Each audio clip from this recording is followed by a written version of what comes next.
আসসালামু আলাইকুম। আমি তৌফিক উমর, ইসলামী বিশ্ববিদ্যালয় বাংলা বিভাগে অধ্যয়নরত। আজকে তোমাদের জন্য একটি বই রিভিউ নিয়ে আসছি। বইটির নাম হচ্ছে আমি মেজর ডালিম বলছি। বর্তমান সময়ে সবচেয়ে বেশি বিক্রিত বই হচ্ছে, আমার হাতে যেটা দেখতেছো, আমি মেজর ডালিম বলছি।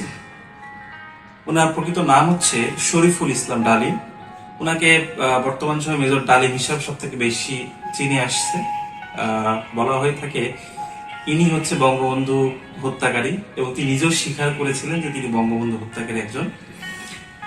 তো তিনি বলেছিলেন যে আমি শেখ মুজিবুরকে হত্যা করেছি, এইভাবেই তিনি ঘোষণা দিয়েছিলেন। তো যাই হোক, তার বইটি আমরা আজকে এই বইটি একটু রিভিউ দিব, তোমরা তোমাদের একটু দেখে নিও। তো বইটি যদি প্রথমে আমি খুলি, দেখি প্রথম পেজ দেখি, তাহলে দেখবো যে এখানে সুন্দর একটি কথা রয়েছে। যদি দেখতে পাচ্ছ, যদি দেখে থাকো তাহলে একটু দেখো। তো এখানে বলা আছে যে বাংলাদেশের ইতিহাসে না বলা সত্যকে জানুন। ইতিহাস সম্পর্কে যদি আমরা জানি, আমাদের বাঙালি ইতিহাস, বাংলাদেশের ইতিহাস সম্পর্কে জানি, তাহলে 1947 থেকে 71 পর্যন্ত যে ইতিহাস, সেই ইতিহাসটি কতটা সত্য এবং কতটা সত্য ইতিহাস, সেটা জাতি আসলে জানে না। বা সেই জন্যই তিনি বলেছেন যে বাংলাদেশের ইতিহাসে না বলা সত্যকে জানুন, তার ভাষ্য মতো এটা। তো এরপরে তিনি বলেছেন যে ডালিম বলছি, দেখো একটু খেয়াল করেন, ডালিম বলতেছি। তো এটা তার ভাষ্য মতে। বইটি মোটামুটি বেশ মোটা। যদি আমি একটু দেখাই, এই যে এটা বইটার পেছনে আছে হচ্ছে লেফটেন্যান্ট কর্নেল শফিকুল হক ডালিম। এখানে একটু যেটুকু লেখা আছে আমি একটু বলি তোমাদের। এটা হচ্ছে শরীফুল হক ডালিম। ওনার জন্ম হচ্ছে 1946। বাংলাদেশের মুক্তিযুদ্ধে বীর উত্তম খেতাব প্রাপ্ত মুক্তিযোদ্ধা। 1975 সালে বাংলাদেশের তৎকালীন রাষ্ট্রপতি শেখ মুজিবুর রহমানকে সপরিবারে হত্যার সাথে তিনি জড়িত। শেখ মুজিব নিহত হওয়ার পর মেজর ডালিম পরবর্তীতে লেফটেন্যান্ট কর্নেল বাংলাদেশ বেতারে নিজেই হত্যার সাথে জড়িত হয়ে ঘোষণা দেন। 75 পরবর্তী বিভিন্ন সরকার তাকে বিদেশে বিভিন্ন বাংলাদেশি দূতাবাসে তাকে বিভিন্ন পদে নিয়োগ দেয়।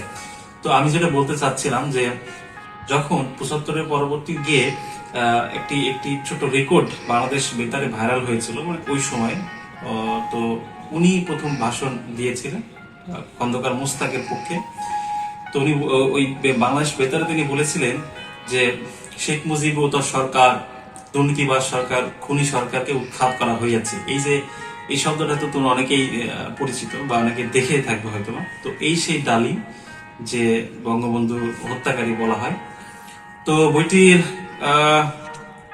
320 পেজ মতো আছে, বেশ দারুণ।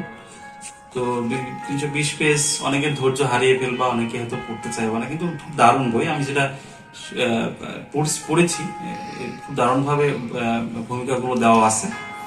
সবগুলো তোমরা পড়তে পারো, সমস্যা নেই। তোমরা তোমাদের মতো করে দেখতে পারো। তোমরা এখানে তোমাদের ইতিহাস, বাংলার প্রকৃত ইতিহাস সম্পর্কে তোমরা এখানে জানতে পারবে, আমি আশা করি। এখানে আসলে কয়েকটি ঘটনা যদি বলি এই বইতে, তাহলে 1966, 47 থেকে 71, তারপরে 52 ভাষা আন্দোলন সম্পর্কে একটু বলা আছে। তারপরে শেখ মুজিবের হচ্ছে 75 সাল বলা আছে। সব মিলে বইটি খুব দারুণ, পড়তে পারো, সমস্যা নেই। বইটি ভালো লাগবে তোমাদের কাছে, আমি আশ্বাস দিয়ে যাচ্ছি। তো প্রকৃত ইতিহাস জানতে হলে তোমাদের বইটি পড়তে হবে। তো এটাই। আর আরেকটা কথা হচ্ছে, এই বইটি আমি রিভিউ দিতে যাচ্ছি খুব দ্রুতই। বইটাই আমি রিভিউ দিব, মানে জাস্ট আজকে যেটা করতে এসেছি বইটা সম্পর্কে একটা মূল ধারণা দিতে এসেছি তোমাদের। তো বইটা সম্পর্কে আমি এই চ্যানেল, তোমাদের লার্ন অ্যান্ড গ্রো এই চ্যানেলটাতে তোমরা নিয়মিত কয়েকটা পার্ট করে বইটা রিভিউ পাবে। আমি তোমাদেরকে রিভিউ দিয়ে দেবো, কয়েকটা পার্টে রিভিউটা পাবে। তো আশা করি 3 থেকে 4টার মধ্যেই তোমরা হয়তো পেয়ে যাবে। খুব দ্রুতই তোমাদের রিভিউটা নিয়ে আসতেছি আমি। তো বিস্তারিত আলোচনা হবে তখনই। আশা করি তোমরা আমার রিভিউটা দেখবে এবং সেখানে কমেন্ট বক্সে তোমাদের মতামতটি জানাবে। ঠিক আছে, আজকে এই পর্যন্তই। তোমাদের সাথে আবার দেখা হচ্ছে, তাহলে বইটি নিয়ে তোমাদের সাথে আবার দেখা হচ্ছে ইনশাআল্লাহ। তো ঠিক আছে, ভালো থেকো, সুস্থ থেকো এবং পরিবারের প্রতি সবার খেয়াল রেখো। আসছি তোমাদের সাথে আগামীতে। আসসালামু আলাইকুম।